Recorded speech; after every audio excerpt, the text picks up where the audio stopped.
সবাইকে স্বাগতম।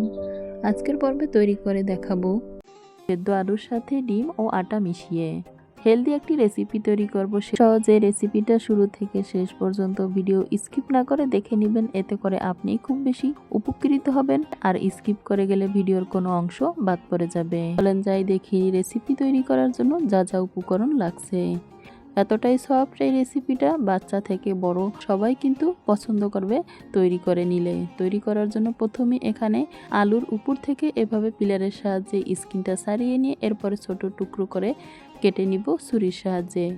টুকরো করে রাখা আলু একটা পাত্রে তুলে নিয়ে পানি পাল্টিয়ে কয়েকবার ক্লিন করে নিয়ে পর্যাপ্ত পরিমাণ পানি দিয়ে ঢাকনা দিয়ে ঢেকে চুলার ভাবে সেদ্ধ করে নিব।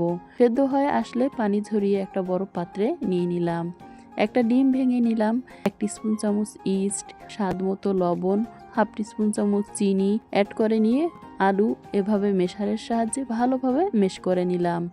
আমার অনেক শুভাকাঙ্ক্ষী আপু ভাইয়া আন্টি আঙ্কেলরা আছেন যারা ভিডিও দেখে লাইক দিতে ভুলে যান। একটা লাইক একটা শেয়ারের কাজ করে, একটা লাইক দিয়ে অন্য আরেকজনকে দেখার সুযোগ করে দিতে পারেন।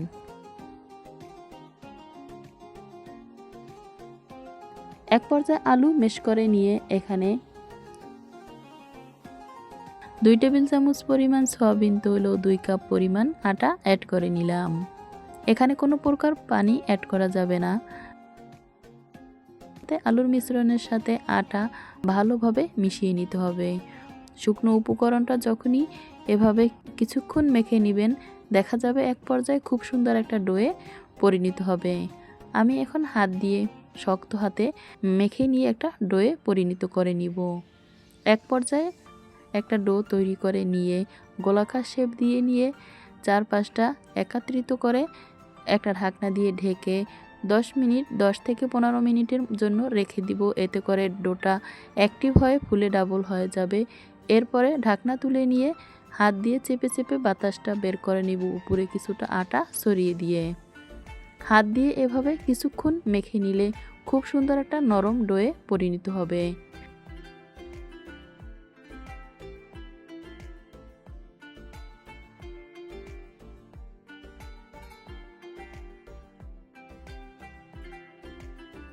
পাত্র থেকে পিড়ায় নামিয়ে নিয়ে ডোটা 2 ভাগে ভাগ করে নিয়ে হাতের সাহায্যে এভাবে গোলাকার শেপ দিয়ে নিয়ে সাইডে রেখে দিব।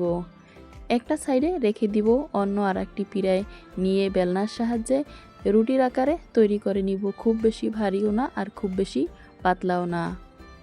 এরপরে এখানে কিছুটা উপকরণ অ্যাড করে নিব। আগে থেকে পেঁয়াজ মিহি ছোট করে কেটে নিয়েছি, কাঁচামরিচ ছোট করে কেটে নিয়েছি। বেলনার সাহায্যে এভাবে 2টা রুটির আকারে তৈরি করে নিব।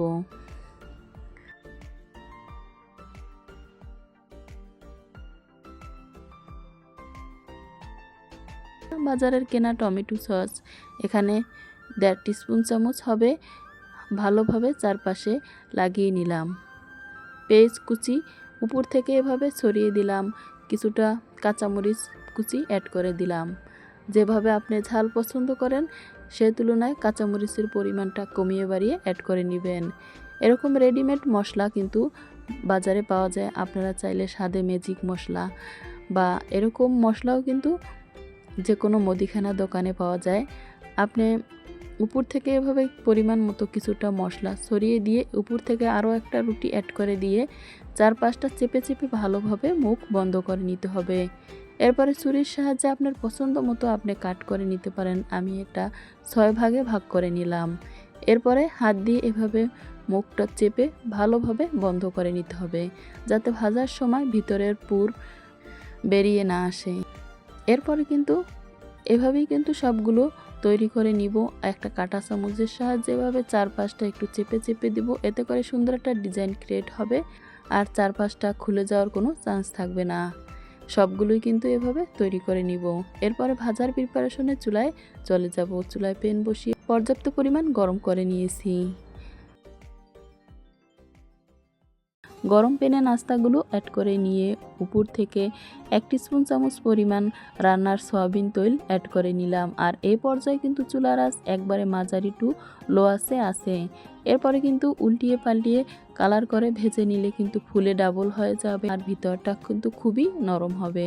এক পর্যায়ে ভেজে নিয়ে তুলে নিলাম। এভাবে কিন্তু আপনিও তৈরি করে দিতে পারেন বাচ্চাদের টিফিন কিংবা সকাল বিকালের নাস্তায়। স্বাস্থ্যসম্মত নিজের হাতে তৈরি রেসিপি বাচ্চাদের তৈরি করে দিলে বাচ্চারাও খেয়ে কিন্তু খুবই খুশি হবেন। আজকের ভিডিওটা এই পর্যন্তই। সে প্রত্যাশায় সবাই ভালো থাকবেন, নিরাপদে থাকবেন। আল্লাহ হাফেজ।